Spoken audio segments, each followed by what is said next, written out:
Bismillahirrahmanirrahim. Assalamualaikum warahmatullahi wabarakatuh.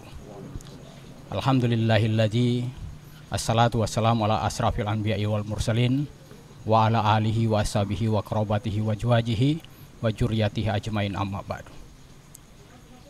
Pemirsa Wahda TV di mana saja Anda berada saat ini yang sementara menonton live streaming Wahda TV, pada malam hari ini kita akan bincang-bincang seputar kemerdekaan. Apa dan bagaimana kita merebut kemerdekaan dari bangsa penjajah.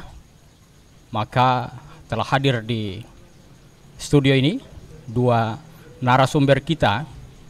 Masing-masing kami sapa Ustadz Yusuf Lauma LC. Assalamualaikum Ustadz. Waalaikumsalam warahmatullahi wabarakatuh. Alhamdulillah. Apa kabar Ustadz ya? Alhamdulillah, sehat walafiat. Alhamdulillah baik.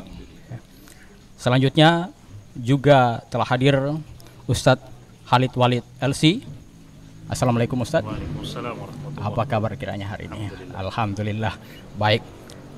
Pada hari ini kita akan bincang-bincang santai seputar kemerdekaan Republik Indonesia.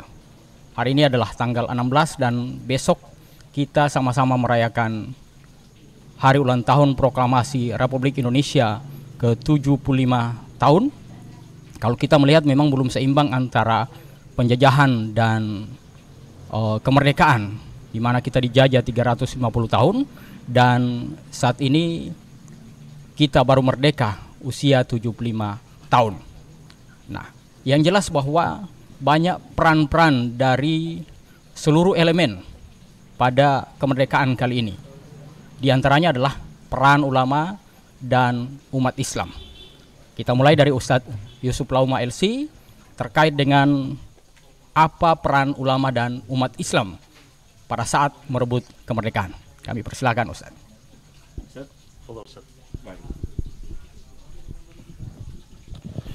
Bismillah, alhamdulillah, salatu wassalamu ala rasulillah wa ala alihi washabihi wa ala hamma ba'd. Pemirsa Wahda TV yang dirahmati Allah Subhanahu wa taala, penonton yang ada di studio dan Al-Mukarram, Ustadz kita Ustadz Khalid Walid, mudah-mudahan selalu sehat walafiat, dan Pak Ustadz Ruby juga kif haluk. Alhamdulillah. Senang sekali menjumpai antum semua masih dalam keadaan sehat walafiat, di mana nikmat ini begitu berharga dan demikian juga kita selalu jaga. Tentu selalu ikhtiar kepada Allah Subhanahu wa taala. Doa kita panjatkan kepadanya, usaha sebagai manusia kita pun selalu melakukannya. Seperti bincang-bincang tentang kemerdekaan ini. Apa peran ulama terhadap kemerdekaan Republik Indonesia ini? Adalah peran yang tidak boleh dinihilkan ataupun dianggap enteng. Baik yang berperan langsung ataupun para ulama yang bekerja di balik layar dari kemerdekaan itu sendiri. Kita mengetahui bahwa Syekh Iz, ya Syekh Iz atau Iz As-Salam, atau ada yang menyebut Syekh Izzuddin, untuk penaklukan Konstantinopel di tahun 1453, beliau Syekh Iz menyiapkan generasi sedari kecil, ya. Jadi Muhammad Murad II dididik dari kecil. Demikian juga dengan para ulama yang ada di Indonesia ini, entah yang hadir di Indonesia ataupun mereka para ulama yang sedang berdiam di Timur Tengah, khususnya di Mekah. Ada sebuah buku yang kemarin viral kita baca, ulama-ulama Nusantara. Di situ tidak dinafikan bagaimana peran Syekh Ahmad Khatib, ya, Minangkabau, kemudian juga Syekh Abdus Somad Al-Falembani.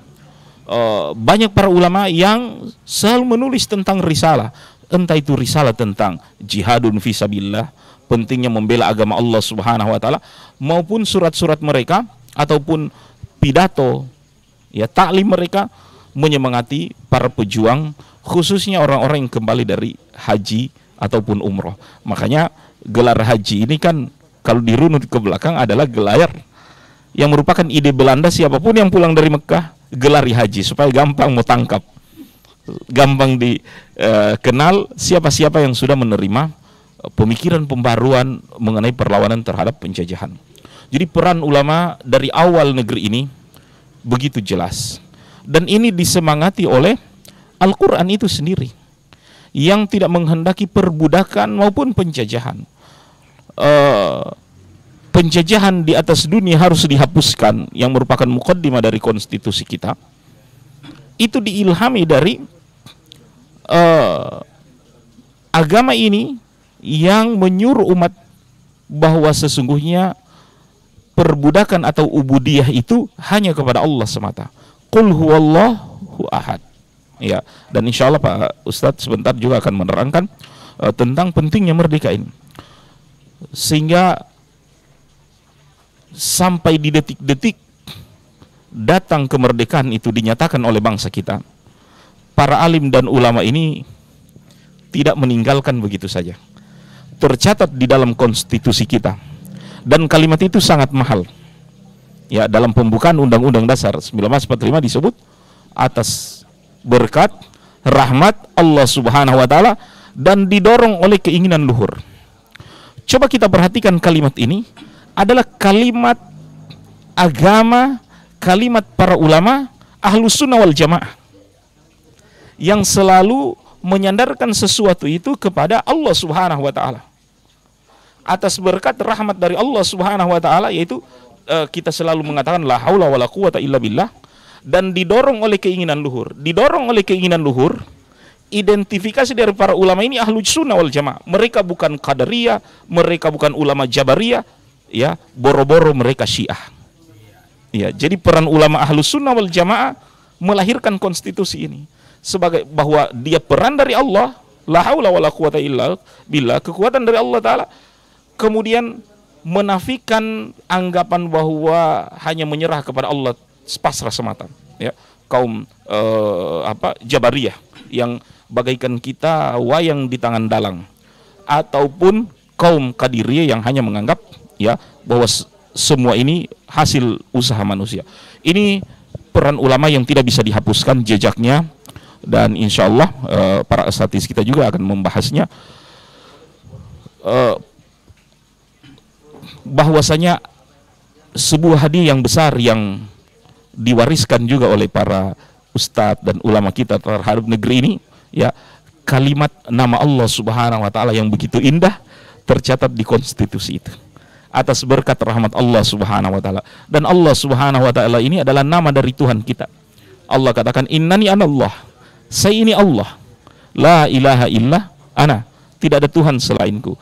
Dan kita bertanya dalam mukaddimah konstitusi itu, kalau negara maka negara Indonesia ini berdasarkan kepada ketuhanan yang Maha Esa.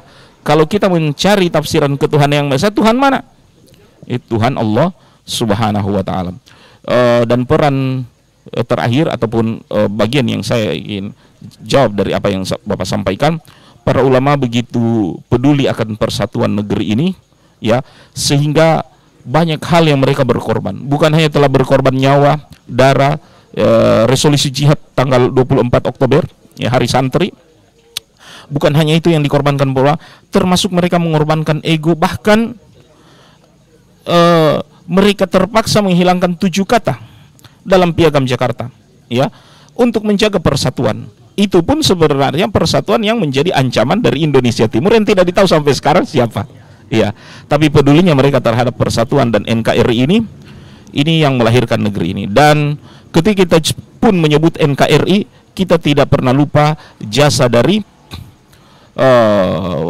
Perdana Menteri kita Muhammad Nasir yang terkenal dengan resolusi beliau, ya, sesudah adanya konferensi meja bundar dan ketidakpuasan lahirnya negara-negara RIS Republik Indonesia Serikat, ya, maka beliau mengultimatum, ya, dengan sebuah konsep yang orang mengatakan itu lahirnya bangsa, ya, dan itu adalah kelahiran kedua sesudah proklamasi, ya, dari apa yang Muhammad Nasir sebut dengan konsep NKRI, Negara Kesatuan Republik Indonesia, menghapus RIS bentukan Belanda dan seterusnya. Wallahu alam. Baik, menarik sekali Ustadz. Kita ke Ustadz Khalid Walid, juga masih dalam bagaimana peran ulama dan umat Islam pada saat merebut kemerdekaan di tangan penjajah. Silakan Ustadz.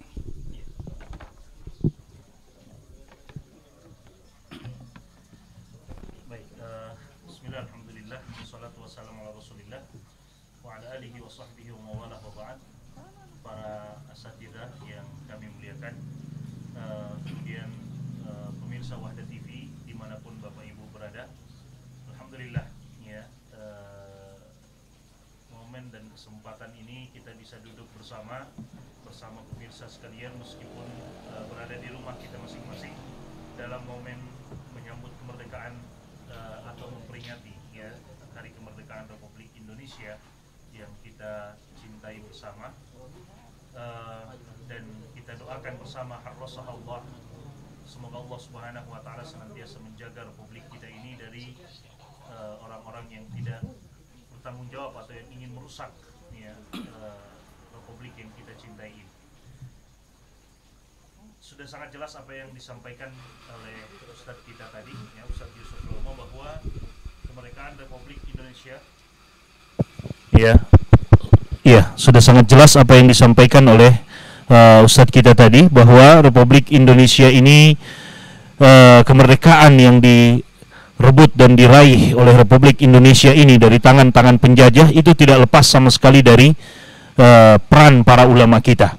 Ya, peran para ulama kita, dan itu sangat jelas dari bagaimana pekikan-pekikan takbir mereka pada saat memperjuangkan kemerdekaan ini. Bayangkan para pemirsa sekalian, seperti yang beliau sampaikan tadi, bahwa la haula lana wala quwata illa billah. Pada saat para ulama kita dan bangsa ini atau masyarakat pada saat itu memperjuangkan kemerdekaan Indonesia, benar-benar mereka mengembalikan semua urusan mereka, menyandarkan semua urusan mereka kepada Allah Subhanahu wa taala. Dan itu terbukti hanya dengan bambu runcing mereka memperjuangkan kemerdekaan Republik Indonesia, dan itu sangat mampu bagi Allah Subhanahu wa taala. Karena mereka menyandarkan kekuatan mereka kepada Allah Subhanahu wa taala, maka Allah Subhanahu wa taala memberikan dan menghadiahkan kemerdekaan ini untuk kita. Ya, Allah Subhanahu wa taala jelaskan di dalam Al-Qur'an, bahkan jika ada saja kelompok kecil memperjuangkan kemerdekaan mereka, kemenangan mereka melawan kelompok yang begitu besar, kalau mereka menyandarkan kekuatan mereka kepada Allah Subhanahu wa taala, maka jelas Allah akan memberikan kemenangan kepada mereka. Kam min fi'atin qalilatin ghalabat fi'atan katsiratan biiznillah. Berapa banyak kelompok yang kecil mengalahkan kelompok yang besar atas izin dari Allah Subhanahu wa taala. Peran para ulama sangat jelas. Ya, pekikan-pekikan takbir mereka, ajakan mereka, ya, bahkan apa yang beliau sampaikan tadi dalam pembukaan Undang-Undang Dasar dan seterusnya, ya, bahkan dalam sila pertama, ya, dalam Pancasila kita, ini semuanya sangat jelas bahwa itu menunjukkan adanya peran ulama di dalam memperjuangkan kemerdekaan Republik Indonesia ini. Dan agama kita memang sangat mendukung kemerdekaan itu, pembebasan dari penjajahan, pembebasan dari perbudakan dan seterusnya. Dan kami hanya ingin menyampaikan juga bahwa cinta terhadap Republik Indonesia dan bahagia bergembira dengan kemerdekaan Republik Indonesia itu adalah sesuatu yang sangat dianjurkan, ya. Dan kita bergembira itu karena apa? Karena karunia Allah Subhanahu wa taala yang Allah berikan berupa hadiah kemerdekaan tersebut. Ya, kata Allah Subhanahu wa taala, "Qul bi fadlillahi wa bi rahmatihi fabidzalika falyafrahu huwa khairum mimma yajma'un." Ya, ayat yang sifatnya umum meskipun sering digunakan dalam beberapa kasus yang sifatnya khusus. Qul bi fadlillahi wa bi rahmatihi fabidzalika falyafrahu. Katakanlah dengan karunia Allah, ya, dengan rahmat Allah Subhanahu wa taala, dengan itulah kalian bergembira. Kita bergembira atas kemerdekaan ini, ya. Bergembira dengan apa? Bergembira dengan karunia yang Allah Subhanahu wa taala berikan atas kemerdekaan Republik Indonesia. Ya, dan ini semuanya sekali lagi tidak lepas dari peran para ulama kita, ya, peran para ulama kita. Oleh sebab itu, terakhir dari kami, insyaallah akan lebih meluas ya dalam tanya jawab bersama Ustadz kita. Terakhir dari kami bahwa ketika kita menyadari Republik Indonesia ini tidak lepas dari kemerdekaan Republik Indonesia ini tidak lepas dari peran para ulama, maka yang dituntut dari kita adalah bagaimana kita senantiasa menghormati, ya, dan meninggikan para ulama kita, ya, meninggikan para ulama kita, menghormati para ulama kita, bahkan mendoakan mereka yang telah meninggal yang memperjuangkan agama ini. Ya, wallahu taala a'lam. Ya, baik. Semakin menarik diskusi kita pada hari ini. Bagi yang ingin, pemirsa yang ingin melemparkan pertanyaan, kami persilahkan melalui link streaming yang telah sementara ditonton saat ini. Kami persilahkan jika ada pertanyaan, sementara bincang-bincang bisa langsung kita break untuk bisa langsung bertanya. Ya, pekikan takbir dan kekuatan la haula wala quwata itu memang terbukti ketika ada statement dari tentara Inggris akan menghancurkan kota Surabaya dalam waktu kurang lebih 3 hari saja. Ternyata tidak terbukti. Dan itu ternyata bahwa kekuatan la haula wala quwata dengan pekikan teriakan Allahu Akbar oleh Bung Tomo dan kawan-kawan dan arek-arek Surabaya membuktikan bahwa Allah telah menolong kita. Kami persilahkan Ustadz terkait dengan statement itu. Baik, jazakallahu khair. Bung Tomo yang terkenal dengan pekikan Allahu Akbar, ya, baru kemudian beliau selingi dengan kata merdeka. Sebelum beliau berpidato di radio itu, ya, beliau telah meminta izin atau bertanya kepada Kiai Haji Hasyim Asy'ari, yang pada saat itu beliau adalah sebagai ketua Partai Masyumi, ya, dengan wakilnya adalah Ki Bagus dari Muhammadiyah, ya, dan ada banyak tokoh yang hadir pada saat itu. Dan sebagaimana Inggris, ya, dengan bala tentara Gurkha pada saat itu yang hadir dan mereka mengancam untuk, ya, menghancurkan Surabaya, maka tidak boleh tidak, ya, sambutan itu dijawab dengan resolusi jihad, ya, dan, ya, terjadilah apa yang terjadi dari perang, ya, yang ada di Surabaya pada saat itu. Dan negara ini alhamdulillah kami bersyukur ini adalah bagian dari wafa terhadap amanah, ya, pengakuan terhadap jasa para santri, ya, di tanggal 24 Oktober ya tahun 1945 yang melahirkan resolusi jihad ini yang hari ini diperingati sebagai Hari Santri. Ini jelas adalah basma ataupun sidik jari dari peran Islam dan kaum muslimin serta para ulama. Dan orang bertanya, kenapa para ulama cinta tanah air? Kenapa mereka selalu ada di garda depan dalam pembelaan bangsa dan negara? Di Libya kita melihat ada Umar Mukhtar, ya, bahkan di zaman Tatar ada Syekhul Islam Ibnu Taimiyah. Lahir pejuang-pejuang dipimpin oleh para ulama semata-mata, ya, bukan mengamalkan hadis hubbul watan minal iman, karena itu bukan hadis barangkali. Cinta tanah air adalah bagian dari iman, tidak. Sebab berkaca kepada Rasulullah SAW sendiri, yang bagaimana Rasulullah cinta terhadap tanah Makkah. Ketika Waraka mengatakan kepada Rasulullah, tidak ada seorang nabi pun yang datang berdakwah kecuali dia akan diusir oleh kaumnya. Rasulullah heran, au mukhrijiyahum, apakah mereka mau mengusirku? Ya.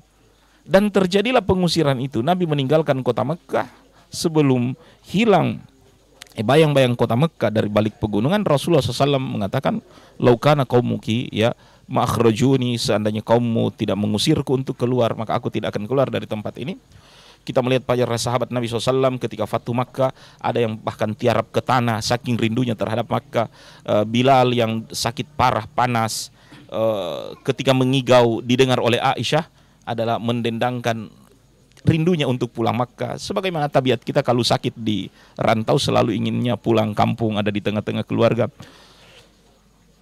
Jadi semangat cinta tanah air ini adalah naluri manusia.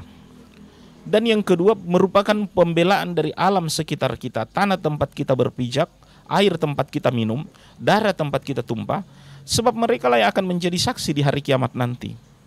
Ya, cintanya kita terhadap tanah air ini bagian dari keimanan, karena inilah yang akan menjadi saksi kita pernah ruku dan sujud, bersedekah, berbuat baik kepada kedua orang tua. bahkan membela agama Allah Subhanahu wa taala, berjihad fisabilillah, ya. Tanah Indonesia yang begini gemari Paloh Jinawi inilah yang akan menjadi saksi kita di hari kiamat nanti, ya. Yang kata Rasulullah SAW, seandainya tukang azan melengkingkan suara azan, maka yashhaduhu al-yabis, ya, yang basah maupun kering yang dilewati oleh resonansi suara itu akan menjadi saksi di hari kiamat. Dan resonansi suara yang menjadi saksi di hari kiamat itu adalah Indonesia.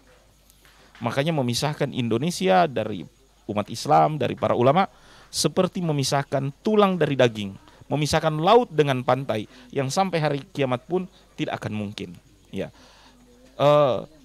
cinta itu orang mengatakan pahit manis ditelan bersama, dan itu yang dialami oleh para ulama dari sejak berjuang sampai hari ini.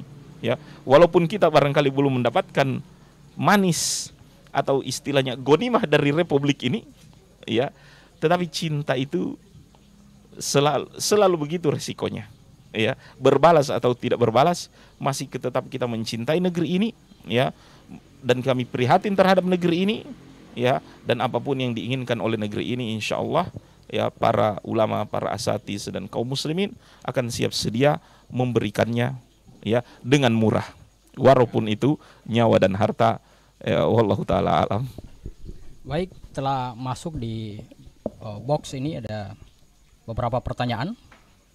Ini dari Bismillahirrahmanirrahim. Afwan Ustadz, bagaimana pandangan syariat tentang kecintaan seorang muslim terhadap negara? Mungkin Ustadz Khalid, kami persilakan. Baik. Bagaimana pandangan Islam tentang kecintaan seorang muslim terhadap negara? Para pemirsa Wahda TV dimanapun Bapak Ibu berada, tadi sempat disinggung sedikit oleh Ustadz kita, Ustadz Yusuf Lauma, bahwa kecintaan terhadap negara kita, ya, kecintaan terhadap negara kita ini adalah sesuatu yang sifatnya tabiat dari manusia, ya, merupakan sesuatu yang tabiat dari manusia. Dia tidak mungkin pisah dari manusia. Siapapun dia, maka dia pasti akan tetap mencintai negaranya. Dan itu terbukti ketika dia keluar negeri misalnya, ya, katakanlah dia sangat bercita-cita untuk pergi ke Eropa misalnya. Begitu dia tiba di Eropa, mungkin 1-2 pekan dia bahagia melihat situasi di sana. Tapi pekan yang ketiga dia sudah mulai rindu dengan kampung halamannya. Dia sudah mulai rindu dengan negaranya. Itu adalah tabiat dari manusia. Makanya dalam cinta terhadap negeri, para ulama kita membagi persoalan ini. Di antaranya misalnya Syekh Muhammad bin Shalih Al-Utsaimin dan para ulama yang lain. Mereka mengatakan ada 2 persoalan dalam cinta terhadap dalam persoalan cinta ini, ya. Ada yang namanya al-mahabbah asy-syar'iyyah, kecintaan yang sifatnya syar'i, cinta kepada Allah Subhanahu wa taala, cinta kepada Rasulnya, cinta kepada syariat agama Allah, cinta kepada kitabullah, Al-Qur'an dan seterusnya. Dan ada yang namanya al-mahabbah at-tabi'iyyah, kecintaan yang sifatnya tabiat manusia. Ya, di antaranya adalah cinta terhadap negerinya. Ya, cinta terhadap negerinya. Kita orang Indonesia, otomatis kita mencintai Republik Indonesia. Apapun kekurangan yang ada pada Republik Indonesia, tetap kita mencintainya. Seperti yang beliau sampaikan tadi, ya. Pahit manisnya dalam mencintai itu tetap kita rasakan bersama. Apapun kekurangan yang ada di Republik Indonesia, apakah hutangnya mungkin yang masih terus bertambah dan seterusnya, tetap kita mencintai Republik Indonesia. Karena itu adalah tabiat. Allah Subhanahu wa taala berikan contoh di dalam Al-Qur'an. Bukti bahwa orang akan siap bahkan mempersembahkan nyawa dan hartanya karena kecintaannya terhadap negerinya. Allah Subhanahu wa taala katakan tentang Bani Israel misalnya, mereka siap untuk berperang. Kenapa mereka siap berperang? Mereka katakan, Allah Subhanahu wa taala ya sebutkan dalam Al-Qur'an, "Wa ma lana alla nuqatila fi sabilillah wa qad ukhrijna min diyarina." Kenapa kami tidak mau berjuang di jalan Allah Subhanahu wa taala sementara kami telah dikeluarkan dari negeri kami? Jadi alasan utama mereka adalah kami ingin berjuang di jalan Allah karena kami dikeluarkan dari negeri kami. Kecintaan mereka yang mendorong, kecintaan mereka terhadap negeri mereka, salah satu faktor yang mendorong mereka ingin berjuang di jalan Allah Subhanahu wa taala. Ya, maka kecintaan terhadap negeri Allah Subhanahu wa taala, negeri kita, ya ini adalah kecintaan yang sifatnya tabii. Ada satu hal yang sebenarnya yang lebih lebih cocok atau lebih bermanfaat, ya, atau lebih besar untuk kita tanyakan dan ingin kami jelaskan, bahwa bagaimana kecintaan yang sifatnya tabii ini bisa berbuah pahala di sisi Allah Subhanahu wa taala. Ya, ini kecintaan terhadap Republik Indonesia adalah kecintaan yang sifatnya tabiat manusia, ya, hal yang biasa. Tapi bagaimana kita bisa membawanya menjadi sesuatu yang berpahala di sisi Allah? Kata Syekh Muhammad bin Shalih Al-Utsaimin, ya, dalam Syarah Riyadhus Shalihin misalnya, ya, kata beliau, dan juga dalam Aqidah Wasatiyah beliau sempat singgung juga di antara makna kemerdekaan dan seterusnya. Beliau mengatakan segala bentuk cinta yang sifatnya tabiat manusia, cinta kepada keluarga, cinta kepada anak keturunan, cinta kepada harta benda, bahkan cinta kepada negerinya masing-masing, segala bentuk cinta yang merupakan tabiat, kapan dia diniatkan dan dibawa kecintaan itu untuk syariat Allah Subhanahu wa taala, menegakkan syariat Allah misalnya, atau untuk mengamalkan syariat Allah, ya, dibawa untuk cinta kepada Allah, maka dia akan berbuah pahala, ya. Bagaimana contohnya? Kata Syekh Muhammad bin Shalih Al-Utsaimin, misalnya negeri itu adalah negeri kaum muslimin, seperti kita negeri Indonesia, ya, ini bisa kita katakan juga adalah negeri kaum muslimin, karena alhamdulillah mayoritas penduduk di Indonesia ini adalah berumat Islam, ya. Kita mencintai Republik Indonesia karena Republik Indonesia adalah milik kaum muslimin misalnya, maka itu menunjukkan itu akan berbuah pahala di sisi Allah Subhanahu wa taala, karena seakan-akan kita mencintai republik ini karena orang Islam yang ada di dalamnya, dan mencintai orang Islam adalah sesuatu yang Allah Subhanahu wa taala syariatkan, ya, sehingga dengan ini insyaallah kita bisa mendapatkan pahala dalam cinta kita terhadap Republik Indonesia. Ya, wallahu taala alam. Ya, baik, semakin menarik dan pertanyaan juga semakin banjir ini. Baik, dari Pak Eko Ismail. Bismillahirrahmanirrahim. Apakah kita mengibarkan bendera merah putih pada 17 besok termasuk merayakan hari ulang tahun Ustadz, tapi dengan niat mengenang perjuangan Indonesia pada kala itu? Mungkin Ustadz Yusuf kami persilahkan. Wallahu ta'ala alam. Bismillah, alhamdulillah, salatu wassalamu ala rasulillah, amma ba'd. Dalam persoalan pengibaran bendera ini, ya, kita semua memahami bahwa tidak ada ta'abbudi di dalamnya, ya, artinya bentuk peribadatan atau ta'zim terhadap bendera tersebut. Tapi semua orang mengibarkan bendera itu adalah bentuk cintanya mereka terhadap negeri tersebut, ya. Sehingga ketika berbicara tentang cinta tadi sudah disampaikan oleh Ustadz, ya, dan cinta terhadap negeri adalah tabii, ada hal yang alami dimiliki oleh setiap orang, sebagaimana dimiliki Rasulullah SAW juga terhadap kota Mekah. Sehingga hal ini biarlah sesuatu yang boleh atau mubah adalah boleh, ya, selama insya Allah kita tidak, ya, mencampurkannya dengan i'tiqadat, keyakinan-keyakinan yang munharif, ya, atau membesarkan makhluk selain Allah Subhanahu wa taala, ya. Dan, ya, bagian dari kesyukuran kita terhadap negeri yang sudah 75 tahun ini merdeka. Walaupun tentang merdeka itu sendiri, kita di dalam Islam memiliki terminologi bahwa tidak dikatakan kita bangsa yang merdeka selama 5 hal pokok yang menjadi al-hukukul khamsah atau ad-daruriyatul khamsah, 5 pokok hak asasi manusia belum bisa merdeka di negeri ini, maka kita sebenarnya belum dikatakan merdeka, ya. Yang kelima hal tersebut merdeka secara agama, ya, artinya ada kebebasan kita menjalankan agama dan syariat di negeri ini, tidak ada pengekangan, tidak ada, ya, persekusi ataupun kriminalisasi. Kemerdekaan, ya, artinya berpikir, kemerdekaan akal, tidak dibatasi orang untuk berpikir, mengeluarkan ide dan seterusnya.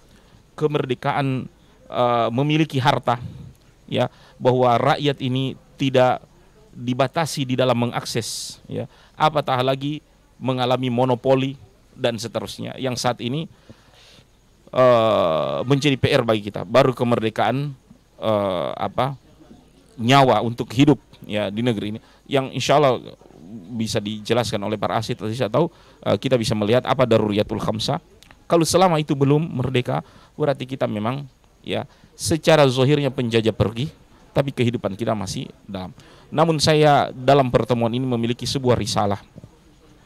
Pembicaraan kita terhadap dasar negara telah final, telah selesai.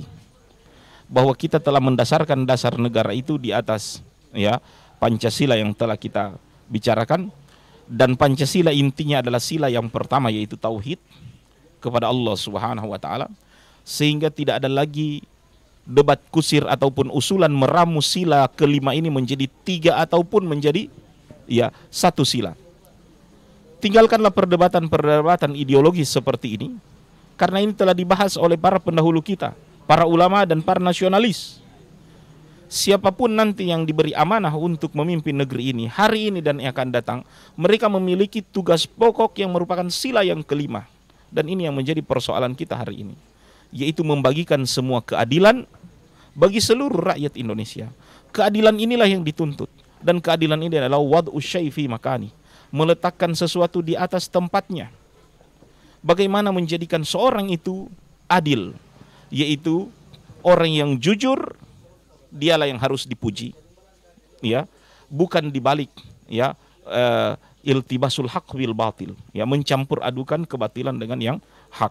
Dan ini adalah sesuatu yang mahal di republik ini, ya, dan menjadi tugas bagi siapapun yang diberi amanah memiliki peran, walaupun hanya sekedar amanah tersebut barangkali kepala lingkungan, RT, RW, ya, ataupun kita sebagai kepala rumah tangga berusaha untuk menerjemahkan keadilan sosial bagi seluruh rakyat Indonesia ini. Wallahu a'lam.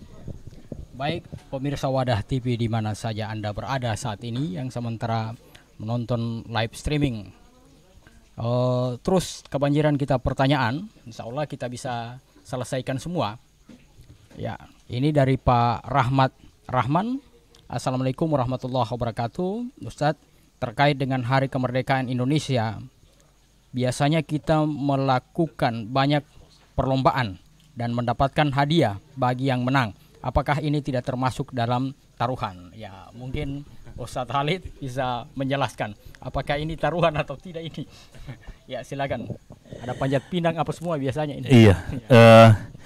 Para pemirsa sekalian, yang pertama, perlombaan-perlombaan seperti ini hukumnya adalah sesuatu yang mubah, ya, boleh-boleh saja, tidak jadi masalah selama kita terus memperhatikan aturan-aturan syariat di dalamnya, ya, aturan-aturan syariat di dalamnya, ya, jangan sampai ada perlombaan joget dan sebagainya. Nah, ini yang kemudian sudah keluar dari jalur syariat, dan ini yang sebenarnya harus kita ingatkan kepada masyarakat kita. Tidak perlu ada perlombaan-perlombaan seperti itu. Masih sangat banyak perlombaan-perlombaan yang juga menarik tawa masyarakat, ya, membuat kita bahagia, gembira, tertawa, dan tidak melanggar syariat. Ya, hari ini kan biasanya ada perlombaan misalnya lari kelereng, ya, kalau kita di Gorontalo lari kelereng, lari karung dan sebagainya. Ini perlombaan-perlombaan yang sifatnya mubah, tidak jadi masalah selama sekali lagi syariat tetap diperhatikan di dalamnya. Adapun apakah yang mendapatkan hadiah dikatakan ini sebagai bentuk taruhan atau tidak, maka yang perlu kita ketahui kaidahnya secara umum para pemirsa sekalian, bahwa satu perlombaan jika dia dikenakan uang pendaftaran, ya, jika dia dikenakan uang pendaftaran, dan kemudian uang pendaftaran ini yang kemudian dijadikan sebagai hadiah, ya, uang pendaftaran ini yang kemudian dijadikan sebagai hadiah, kemudian orang-orang yang mendaftar seakan-akan mereka memperlombakan diri mereka, atau mereka berlomba-lomba untuk mendapatkan hadiah tadi yang notabene adalah kumpulan dari pendaftaran mereka. Nah, ini yang dilarang oleh para ulama kita. Itu yang dikatakan sebagai taruhan. Tapi jika ada masyarakat, mereka mengumpulkan dana misalnya dari masyarakat, atau mereka sudah punya dana ya, atau pemerintah memberikan dana kepada mereka, kemudian dari dana tersebut mereka jadikan sebagai hadiah dari orang-orang yang menang dalam perlombaan tersebut, maka ini tidak menjadi masalah. Ya, ini bukan taruhan, ya, tidak menjadi masalah. Dengan catatan tadi selalu memperhatikan perkara-perkara yang berhubungan dengan syariat. Jangan sampai azan sudah dikumandangkan di masjid tapi lari karungnya masih tetap berlanjut, ya. Dan orang-orang masih ribut di jalan dengan panjat pinangnya. Kemudian azan tidak di panjat pinang mereka mampu lakukan, ya, sampai mencoba berkali-kali, tapi untuk melangkahkan kaki ke masjid tidak mampu. Ini yang berbahaya. Ya, Allah taala alam.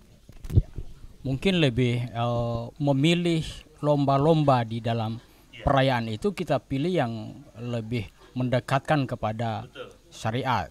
Artinya ya kalau seperti panjat pinang ini kan ini warisan Belanda untuk mempermalukan kita, juga yang lain-lain. Kemungkinan besar untuk nampak aurat. Iya, hal-hal lain seperti bola kaki dangdut atau goyang-goyang apa segala macam yang mungkin akan mendatangkan murka Allah. Itu yang kalau dibuat jadi lomba hafalan surat-surat iya, itu mungkin ya seperti tidak ada sebenarnya pelarangan untuk gerak jalan, tetapi ketika gerak jalan terjadi itu maka tertumpuklah karbon monoksida di situ. Macet. Zaman Covid seperti Iya, sangat tidak baik. Ya, mungkin ini teguran Allah ini. Sehingganya dikasih COVID dulu supaya istirahat dulu ini karbon monoksida. Ya, baik, kembali ya. Seharusnya juga di antara pejabat ada lomba keadilan sosial. Iya, iya, daripada lomba-lomba yang tidak positif, Lomba ya, berbuat adil. lomba berbuat adil. Iya, saya kira itu. Nah, ini ada pertanyaan, mengapa Gorontalo itu lebih duluan memproklamirkan diri daripada Indonesia? 42 kita 23 Januari 42, Indonesia nanti 17 Agustus 45. Mungkin Pak dosen sendiri bisa jawab ini, ada bagaimana kira-kira? Ya, mungkin Pak Ustadz ya, Pak Ustadz. Antum sendiri barangkali. Kalau saya sebagai moderator, jadi sebagai penengah, sehingga mungkin Ustadz Yusuf mungkin yang bisa menjawab. Wallahu ta'ala alam, orang menyebut proklamasi kecil, ya, sebelum proklamasi besar di tahun 45. Dan itulah uniknya Gorontalo. Daerah yang bersendikan syara, ya, syara yang didudukkan di bawah kitabullah sesuai dengan Al-Quran dan Sunnah, sehingga tahu apa arti dari merdeka. Dan alhamdulillah qadarullah masyafa'al, di tanggal 23 Januari 1942, ya, bangsa ini, ya, bangsa Gorontalo ini dan rakyatnya, ya, tidak menerima terus di bawah penjajahan, dan mereka tidak sabar di dalam penjajahan tersebut, sehingga mereka proklamirkan, ya, bersama dengan Pak Nani, ya, Zakaria Wartabone, ya, untuk, ya, merdeka, ya, dan itu tepatnya di depan kantor pos, ya, di lapangan Taruna sekarang itu, ya, dan ini merupakan kebanggaan juga bagi generasi atau pemuda-pemuda Nou dan Uti Gorontalo, ya, bahwa negeri ini adalah milik kita semua kaum muslimin, maka berikan peran. Dan alhamdulillah putra-putri Gorontalo juga, ya, berusaha selama ini menerjemahkan hal tersebut, ya, dengan peran misalnya dari Pak Habibie, ya, presiden, ya, berperan, dan banyak orang-orang yang alhamdulillah bersatu dengan semua masyarakat dari Indonesia, ya, di dalam mengisi kemerdekaan ini. Ya. Dari Pak dosen sendiri bagaimana kira-kira? Tafadhal. Walaupun moderator ini tidak mesti harus moderat. Jadi pada saat itu bangsa kita ini kan belum ada alat komunikasi yang lancar seperti sekarang, telepon dan lain sebagainya. Ya. Pada saat itu kan masih menggunakan komunikasi radio. Nah, pada saat itu beberapa daerah sebenarnya sudah persiapan merdeka, Sulawesi, Sumatera dan lain sebagainya. Kebetulan Gorontalo yang lebih dulu mempersiapkan itu, dan memang telah lebih dulu mengusir penjajah dari tanah Gorontalo. Walaupun pada setelah tahun 45 banyak penjajah-penjajah yang bukan penjajah juga, tetapi pemberontakan yang internal juga di tengah-tengah seperti Permesta dan lain sebagainya. Saya kira itu karena kita di kota-kotakan pada saat itu, belum sampai dengan yang konsep NKRI, Negara Kesatuan. Namun semangat merdeka Ya, itu sudah yang mendahului dan ya memang- sudah mendahului. Masya Allah. Karena memang pemuda-pemuda di seluruh benua, di seluruh pulau itu, Sulawesi, Jawa, Kalimantan dan lain sebagainya, itu belum ada persatuan semua. Sehingga nanti pada saat pasca Gorontalo sudah merdeka, disitulah tonggak sejarah. Kemudian tahun 45 sudah kita proklamirkan. Iya, iya. Ya. Kemudian ada lagi, ini pertanyaan juga menarik dari Reski. Bismillahirrahmanirrahim. Assalamualaikum Ustadz. Ana pernah mendengar bahwa ada larangan penghormatan bendera merah putih pada saat upacara kemerdekaan ataupun upacara lainnya. Kira-kira bagaimana itu Ustadz? Mungkin Ustadz. Ya, baik. Para pemirsa Wahda TV yang dimuliakan oleh Allah Subhanahu wa taala. Bendera ini adalah satu lambang sebenarnya ya, yang harus selalu, yang secara tabiat juga dari manusia mereka akan menghormati itu sebagai lambang negara ya, sebagai satu lambang negara. Kalau kita kembali sejenak ke masa-masa di mana Nabi SAW dan para sahabat itu berjuang, berperang, mereka juga punya panji, mereka juga punya bendera. Ya, mereka juga punya bendera yang kemudian mereka bawa dalam perang. Dan bendera ini selama dia berkibar, itu menjadi tanda semangat mereka untuk berjuang pada saat itu. Oleh sebab itu kita dapati dalam kisah-kisah para sahabat, ada di antara mereka yang diberikan bendera oleh Nabi SAW dan diperintahkan untuk tetap memegang bendera tersebut, bahkan sampai ketika tangan mereka ditebas, langsung dipegang dengan tangan kirinya juga ditebas, langsung didekap di dadanya supaya apa? Supaya tidak jatuh bendera itu. Karena kalau dia jatuh juga akan berkurang semangat juang mereka, karena mereka melihat panji mereka, bendera mereka tidak berkibar lagi. Ya, ini juga ada dengan dalam bangsa kita, bahwa ketika kita melihat bendera merah putih kita itu berkibar, ini bukan sesuatu yang biasanya orang mengatakan, oh ini togut ya, memuliakan sesuatu selain daripada Allah Subhanahu wa taala. Tidak sampai ke situ. Ya, tidak sampai ke situ. Kita tidak sedang memuliakan benda mati, tidak. Tapi kita sedang menghargai itu sebagai hasil perjuangan dari para ulama kita. Maka bagi kami pribadi, dan wallahu taala alam, bahwasanya menghormat kepada bendera itu sesuatu yang tidak jadi masalah, karena kita menghormat itu dalam bentuk ya ta'zim, dalam bentuk ta'zim di sini sebagai bentuk pemuliaan saja, penghormatan saja, ya, bahwasanya itu adalah hasil karya dari perjuangan dari ulama kita untuk membebaskan bangsa Indonesia ini dari penindasan para penjajah, bukan sebagai bentuk ta'zim peribadatan. Sama dengan, ya paling tidak sama dengan bagaimana ketika malaikat diperintahkan oleh Allah untuk sujud kepada Nabi Adam. Sujud kepada manusia ini tidak dibenarkan dalam syariat, tidak boleh. Tapi kenapa diperintahkan untuk sujud kepada Nabi Adam? Bukan sebagai bentuk sujud kepada selain Allah, tapi sebagai bentuk memuliakan manusia. Ya, sebagai bentuk pemuliaan terhadap manusia itu, apalagi itu adalah perintah dari Allah Subhanahu wa taala. Ya, wallahu taala alam. Ya. Jadi yang penting kita tidak mengkultuskan bendera itu. Artinya bukan kita sembah bendera itu. Selama dia niat kita masih lurus, takzim saja, maka tidak jadi persoalan. Mungkin ada tambahan dari Ustadz? Masya Allah, penjelasan yang bagus tadi disampaikan oleh Ustadz Khalid. Dan memang tidak ada orang menyembah bendera, ya, semata-mata lahir dari hubbul, ya, kecintaan ya terhadap negeri dan apa yang telah simbol perjuangan pada saat itu adalah perebutan bendera. Dan dalam peperangan yang diperebutkan ataupun yang menjadi simbol itu adalah bendera. Bendera menang atau bendera kalah.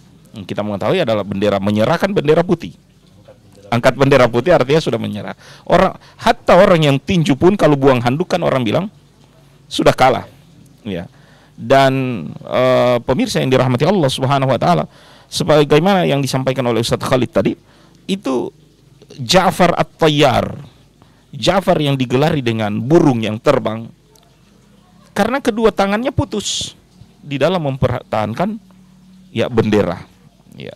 Dan demikian strateginya bendera dalam peperangan. Perang Uhud para ulama menyebut sebagai perang bendera. Sebab anak-anak Abduddar ya 7 orang satu persatu tewas di tangan Khalid, di tangan Zubair, di tangan Hamzah ya, yang mereka semua adalah pemegang bendera Quraisy pada saat itu. Setiap kali bendera tegak runtuh dan seterusnya ya, sehingga memang tidak kurang dari 11 bendera Quraisy terjerembab 11 kali atau 12 kali dalam perang Uhud itu ya, sebelum mereka kocar-kacir dikejar oleh kaum muslimin. Jadi tanda dari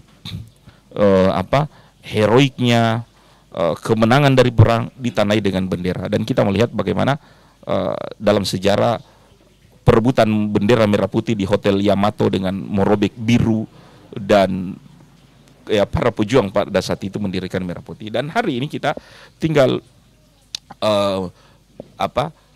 perasaan kebangsaan dan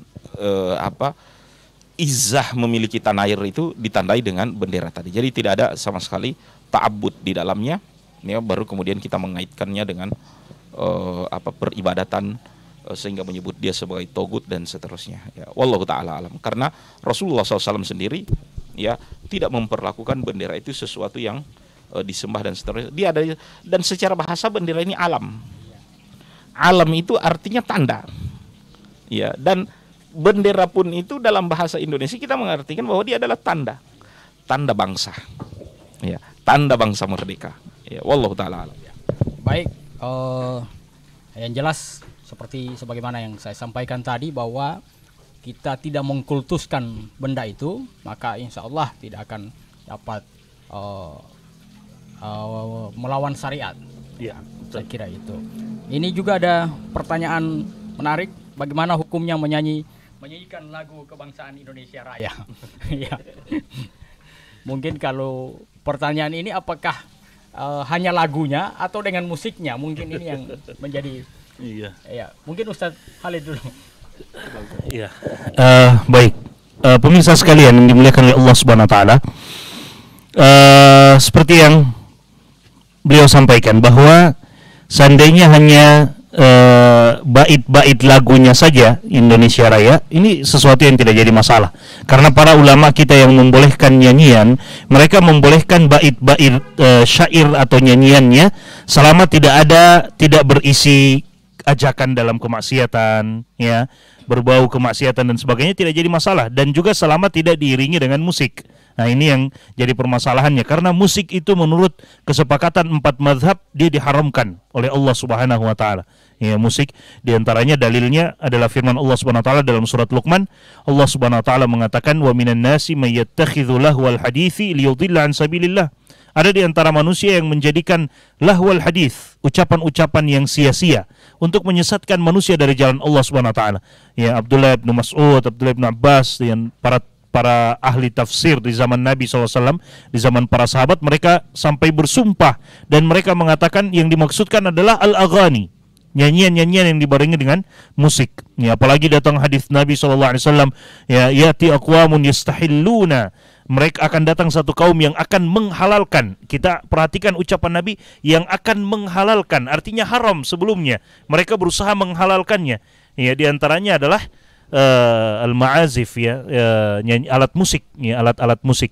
Nah, kalau hanya sekedar nyanyian lagu Indonesia Rayanya, ini tidak menjadi masalah. Ya, semua negara punya lagu kemerdekaan mereka, ya, lagu kebangsaan mereka. Ya, Saudi Arabia juga punya lagu kebangsaan mereka. Tapi kalau kita nyanyikan tanpa dibarengi dengan musik, ya ini sesuatu yang insya Allah tidak menjadi masalah, bahkan mungkin lebih menambah rasa kemerdekaan kita, ya, lebih menambah rasa cinta kita kepada negeri kita. Ya, Allah taala alam. Jadi yang jelas dia kalau sudah diiringi musik itu berarti sudah melalaikan. Jadi sudah segala sesuatu yang melalaikan, sudah pasti dia haram. Mungkin ada tambahan, Ustaz? Cukup jelas ya. Iya. Lagu kebangsaan. Iya. Ya. Jadi Rasulullah SAW dan para sahabat dalam penggalian parit mereka bernyanyi. ya melagu, tapi tidak ada iringan musik. Dan Nabi SAW ya menyemangati mereka ya ketika mereka mengatakan la aisha illa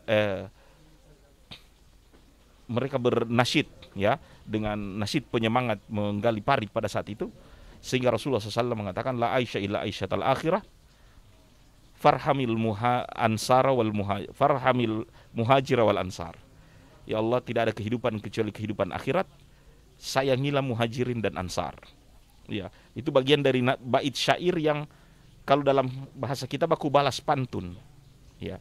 Dan Masya Allah banyak lagu-lagu perjuangan yang membuat para pejuang kita begitu bersemangat. Ya, rasa sayangnya itu ya, membuat orang hilang letih dan seterusnya. Ya. Dan agama ini Masya Allah adalah agama yang di waktu gembira membiarkan kita dalam kegembiraan. Di waktu sedih agama juga datang menghibur kita. Namun segala sesuatu tidak boleh berlebihan, ya tetap pada ketentuan dari Allah Subhanahu wa taala, ya, dan kita berlindung pada Allah taala dari hal-hal yang diharamkan. Baik, terima kasih Ustadz atas penjelasannya. Saya kira jelas itu. Mungkin kalau gendang bisa ya. Gendang yang mungkin masih Jangan sungkan-sungkan kalau diminta berdiri untuk menyanyikan lagu Indonesia Raya. Iya. Untuk bernyanyi. Iya. Ya. Bahkan tanda dari kita orang Indonesia kan hafal lagu Indonesia Raya. Ya, atau siapapun yang mau jadi orang Indonesia kan hafal lagu kebangsaannya. Wallahu a'lam. Baik, masih ada satu lagi pertanyaan yang masuk di box kami saat ini, yaitu Afwan Ustadz izin bertanya, apakah kita boleh mengibarkan atau memasang bendera di depan rumah saat 17 Agustus? Ini sedikit sebenarnya sudah dijawab tadi ya, tapi mungkin butuh penjelasan yang sedikit supaya yang sudah terpasang apakah tetap dipasang atau diturunkan. Ya, silakan Ustaz. Allah Subhanahu wa taala berfirman, "Atiullah wa atiur rasul wa ulil amri minkum." Taatilah Allah, taatilah Rasul dan ulil amr. Siapa ulil amr kita? Ya, jelas adalah pemerintah. Dalam hari ini kita tinggal di desa, kepala kelurahan. Dan dari kemarin di antara kepala kelurahan ataupun kepala desa mungkin ada pengumuman mereka untuk minta kita pasang bendera 17 Agustus besok. Ya, sebagai warga kita ikuti karena perintah tersebut tidak bertentangan dengan Allah Ta'ala dan Rasulnya. Ya, memasang bendera bukan ibadah. Ya, bukanlah ta'abud. Namun bagian dari ya keikutsertaan kita sebagai warga. Ya, warga masyarakat, warga negara, karena memang lagi musimnya, ya kita pasang bendera ini. Jadi bagian kalau kita ikhlas pada Allah Ta'ala, taat terhadap ulil amri, insya Allah bagian dari ulil amri. Ya. Namun sebagaimana Ustadz sampaikan tadi, kita tidak ada niatan ta'abud atau ta'zim dan seterusnya.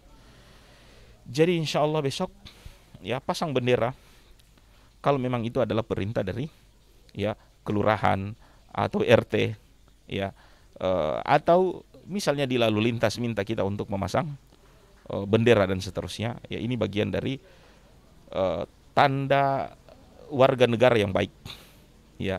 Dan ini hal yang mubah sebagaimana di jalanan bapak-bapak lantas meminta kita untuk pakai helm. Jangan kita mengatakan ini tidak ada perintahnya dalam agama, ataupun mungkin dalam hal ini kita membatasi mengikuti protokol. Ya, makanya termasuk kita dalam hal ini seperti penanganan COVID dan seterusnya. Ya, wallahu taala alam. Jadi silakan pasang bendera karena memang kalau ada anjurannya. Demikian juga dengan para siswa barangkali yang 17-an dan seterusnya. Wallahu alam. Jadi silakan dipasang yang sudah pasang bendera saat ini, silakan tetap dipasang, tidak perlu diturunkan karena itu tidak bertentangan dengan syariat. Baik, kira-kira bagaimana makna kemerdekaan ini untuk kita umat Islam atau juga mungkin seluruh bangsa Indonesia? Makna kemerdekaan ini kira-kira seperti apa? Silakan Ustaz Ali. Baik, makna kemerdekaan dalam syariat kita, ditinjau dari syariat kita, sebenarnya sudah disinggung sedikit tadi oleh Ustadz Yusuf Lauma, bahwa kita secara terbebas dari penjajahan, kita sudah merdeka, ya. Tapi secara penyembahan kita benar-benar kepada Allah Subhanahu wa taala, mungkin kita dikatakan belum merdeka. Oleh sebab itu, ya, para pemirsa Wahda TV dimanapun Bapak Ibu berada, hakikat dari kemerdekaan dalam syariat agama kita adalah bagaimana kita menghambakan diri kita semata-mata hanya kepada Allah Subhanahu wa taala. Itu hakikat dari kemerdekaan, ya. Untuk agama kita itu adalah hakikat dari kemerdekaan. Makanya sering kita mendengarkan orang mengatakan kemerdekaan yang hakiki itu bukan hanya sekedar merayakannya 17 Agustus, setiap 17 Agustus, tapi bagaimana kita bisa melaksanakan 17 rakaat paling minimal dalam sehari semalam. Ya, bukan 17 Agustus saja, tapi 17 rakaat paling minimal dalam sehari semalam. Itu orang yang merdeka. Ya, 2 rakaat subuh, 4 rakaat zuhur, 4 rakaat asar, 3 rakaat maghrib, 4 rakaat isya, 17 rakaat dalam sehari semalam. Itu paling minimal. Dia orang yang merdeka. Ada satu kisah yang sangat menarik, saya sebutkan secara singkat. Kisah bagaimana Rib'i bin Amir diutus pada saat perang Al-Qadisiyah, berjumpa dengan panglima perang yang akan mereka lawan ini, Rustum. Rib'i bin Amir seorang yang sangat kurus, ya, tidak seperti saya, tidak seperti Ustadz Yusuf Lauma juga, ya, orang yang sangat kurus. Tapi kemudian beliau yang diutus. Beliau diutus dengan membawa keledainya, ya, keledainya yang juga, ya, kurus, tidak cocok digunakan untuk perang. Kemudian ada pedangnya yang beliau gantungkan, ya, di lehernya. Kemudian beliau masuk dengan tombaknya. Suasana majelis atau suasana tenda tempatnya Rustum ini sudah dihiasi dengan bantalnya dan sebagainya, dengan karpetnya dan sebagainya. Tapi Rib'i bin Amir dengan kemuliaan Islam yang beliau rasakan, beliau miliki, beliau datang justru dengan menusuk-nusukkan tombaknya ke karpet yang ada di ruangan mereka. Kemudian Rib'i datang menghadap kepada Rustum. Awalnya dihadang dulu, kemudian diizinkan masuk. Singkat ceritanya, para pemirsa sekalian, Rustum ini bertanya, "Kamu ini siapa? Kurus, ya, dengan keledai yang begitu, cuman membawa pedang, datang masuk seakan-akan sangat berani. Kamu ini siapa? Dan untuk apa kalian diutus memerangi kami?" Satu ucapan dari Rib'i bin Amir yang menunjukkan hakikat dari kemerdekaan itu apa? Rib'i bin Amir mengatakan bahwa nahnu qaumun ibta'atsana Allahu linukhrijal ibad min ibadatil ibad ila ibadati rabbil ibad wa min dhiqid dunya ila sa'atid dunya wal akhirah. Kami ini adalah kaum yang Allah Subhanahu wa taala utus untuk mengeluarkan manusia dari penghambaan terhadap manusia menuju kepada penghambaan Tuhannya manusia, Allah Subhanahu wa taala. Allahu Akbar. Ini hakikat dari kemerdekaan. Kita keluarkan dan kita ajak manusia dari penghambaan terhadap dunia. Ada orang yang menjadi hamba dunia, ada orang yang menjadi hamba harta, ada orang yang menjadi hamba perempuan, ya, dan sebagainya. Kita keluarkan dan kita ajak mereka menuju kepada penghambaan hanya kepada Allah Subhanahu wa taala. Itu hakikat dari kemerdekaan. Wa min diqid dunya ila sa'atid dunya wal akhirah, dan dari sempitnya kehidupan dunia menuju kepada luasnya kehidupan dunia dan luasnya kehidupan akhirat. Itu hakikat dari kemerdekaan. Jadi jangan katakan kita telah merdeka kalau kita hanya mampu menyanyikan lagu kebangsaan negeri kita, tapi kita tidak mampu membaca Al-Quran, ya, tapi kita tidak mampu melaksanakan sholat. Kita masih terjajah dengan hawa nafsu kita, ya, kita masih terjajah dengan hawa nafsu kita, tidak mau beribadah kepada Allah Subhanahu wa taala. Wallahu a'lam. Baik, karunia yang luar biasa bagi kita di hari kemerdekaan ini, yaitu kita merdeka 17 Agustus 1945 bertepatan dengan 9 Ramadan, dan di hari Jumat lagi. Ini karunia yang sangat besar sekali bagi kita sekalian, sehingganya ini patut kita syukuri. Bagaimana kira-kira cara mensyukurinya, Ustadz, atas kemerdekaan karunia yang luar biasa di hari-hari istimewa Allah telah menghadiahkan kepada kita hari kemerdekaan ini? Kami persilakan Ustadz. Karena ketika kita ditanya bagaimana mensyukuri, syukur nikmat itu yang pertama adalah menyandarkan nikmat itu semata-mata pemberian dari Allah Subhanahu wa taala, bukan kemampuan kita.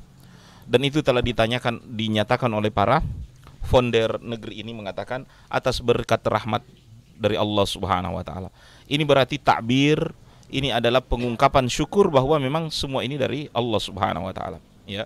Mengucapkan dengan lisan alhamdulillah. Dan yang ketiga dari salah satu rukun dari bersyukur adalah menggunakan nikmat itu untuk ketaatan kepada Allah Subhanahu wa taala. Sehingga dengan nikmat merdeka ini kita telah menyatakan syukur, alhamdulillah. Tinggal ada satu tugas, menjadikan nikmat merdeka ini untuk ketaatan kepada Allah Subhanahu wa taala. Dan ini merupakan pekerjaan rumah dari kaum muslimin atau pemimpin-pemimpin Islam, merupakan tanggung jawab bagi kita sekalian menjadikan nikmat sebagai bangsa merdeka ini untuk ketaatan kepada Allah Subhanahu wa taala, ya. Amanah dari Pancasila, sila pertama ketuhanan yang Maha Esa, yaitu tauhid. Seorang profesor hukum, dan mungkin di negeri ini banyak yang kenal, ya, Profesor Hazairin, ya, yang mengajar di UI dulu, ya.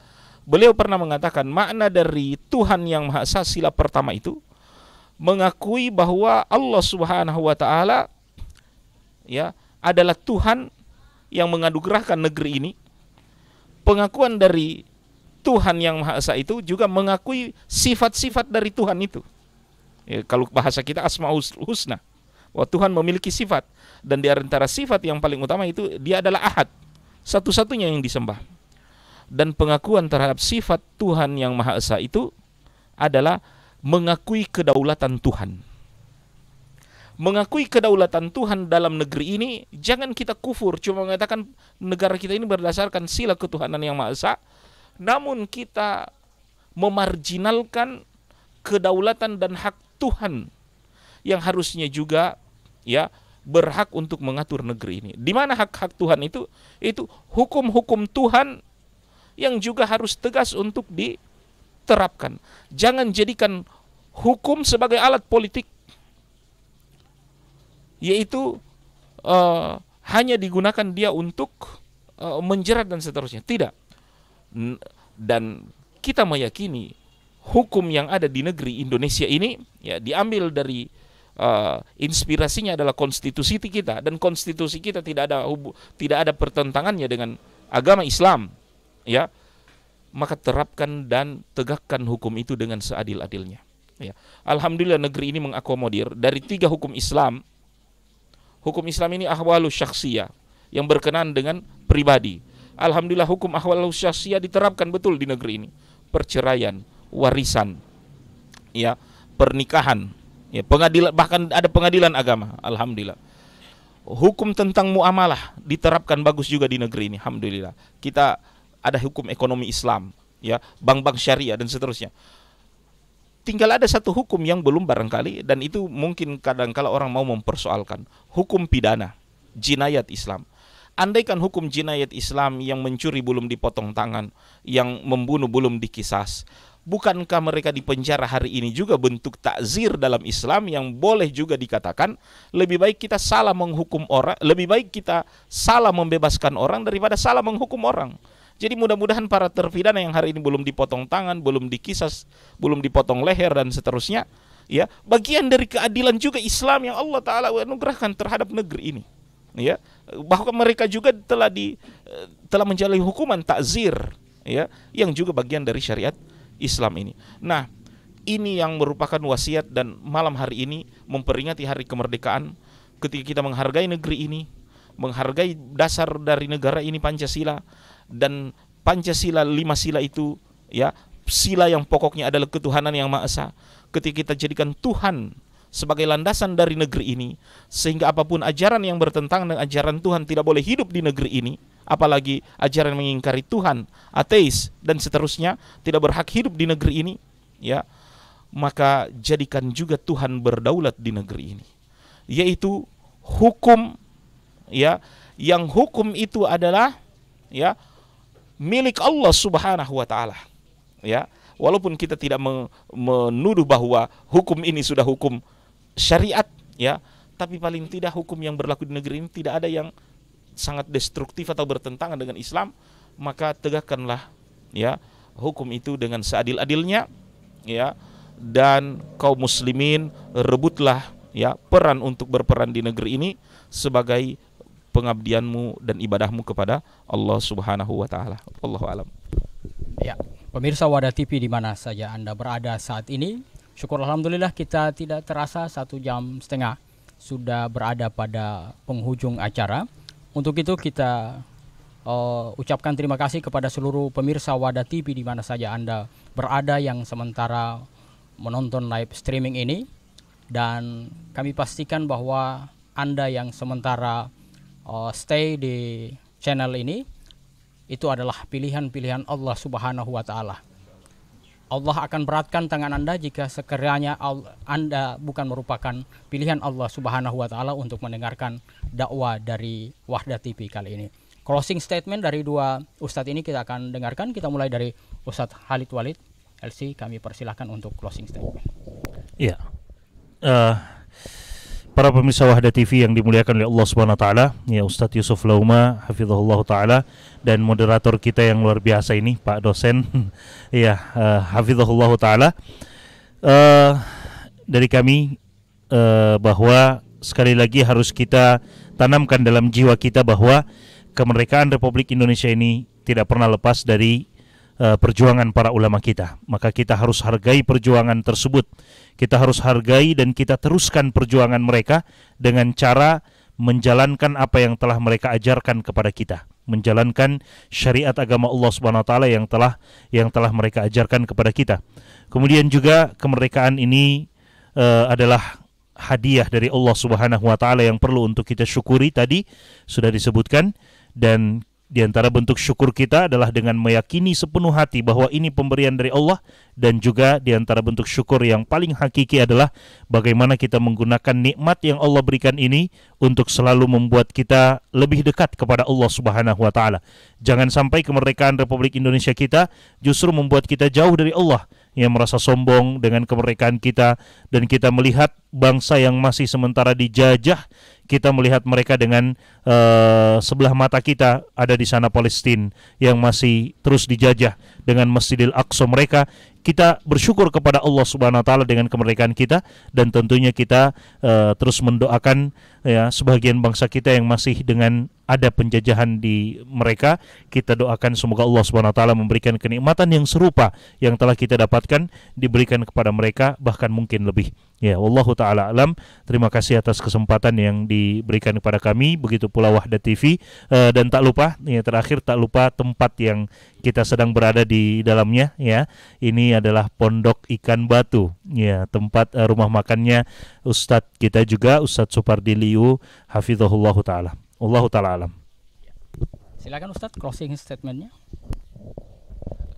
Sebagai anak bangsa, saya bersyukur kepada Allah Ta'ala dengan umur dari negeri ini yang menanjak ke 75. Saya selalu berdoa pada Allah, bila mana ada doa yang makbul, maka demi kebaikan bangsa ini, kesejahteraan terhadap penduduk ini, dan Allah Ta'ala menunjuki pemimpin-pemimpinnya ke hidayah dan taufik sehingga memimpin yang baik. Kita bergembira dengan datangnya Dirgahayu Republik Indonesia yang ke-75 ini. Namun kegembiraan ini ada di tengah duka karena kita masih berhutang 7 triliun ya saat ini, yang kalau ditaksir saya dan pemirsa masing-masing kita tidak kurang dari beban 20 juta rupiah hutang kita terhadap Bank Dunia. Dan kita pun hari ini memasuki urutan ke-25 dari negara yang terbelenggu dengan COVID, yang jumlah penderitanya adalah yang terbanyak sesudah korban ataupun penderita Cina, ya, mengalahkan Cina. Kita ada di antara Cina dan India. Ini semua adalah teguran dari Allah Subhanahu wa taala. Jangan kita berlebih-lebihan, harus taubat kepada Allah. Kemerdekaan ini rahmat dari Allah, tapi kita kufur dan tidak ingat Allah, maka ya Allah berikan juga kita cobaan di mana kita harus bersabar. Maka marilah di hari kemerdekaan ini banyak-banyak kita beristighfar, mohon ampun kepada Allah Ta'ala, memperbanyak taubat dan memperbaiki diri, generasi, keluarga dan masyarakat kita. Wallahu alam. Baik pemirsa Wadah TV di mana saja Anda berada, kita telah dengarkan bersama closing statement dari para ustadz kita pada malam hari ini. Dan insya Allah kita doakan bangsa ini cepat terbebas dari berbagai macam masalah yang kita hadapi saat ini. Dan juga insya Allah pemirsa, kami doakan dan kita doakan semua agar dimudahkan langkah-langkah kita dalam seluruh aktivitas kita, termasuk ketaatan kita kepada Allah Subhanahu wa Ta'ala. Insya Allah besok kita akan merayakan bersama Hari Kemerdekaan Republik Indonesia yang ke-75. Yang jelas bahwa peran ulama, peran umat Islam di bangsa ini cukup besar. Oleh karenanya tidak boleh meremehkan ulama dan tidak boleh menafikan ulama di bangsa ini, karena perannya sangat-sangat besar sekali untuk bangsa ini. Mari dengan semangat 17 Agustus kita tingkatkan 17 rakaat menuju terwujudnya 17 Ramadan. Insya Allah pertemuan kita kali ini beroleh berkah dari Allah Subhanahu wa Ta'ala. Kita tutup dengan kafaratul majelis. Subhanakallah wa bihamdika asyhadu an la ilaha illa anta astaghfiruka wa atubu ilaih. Billahi taufik wal hidayah. Wassalamualaikum warahmatullahi wabarakatuh.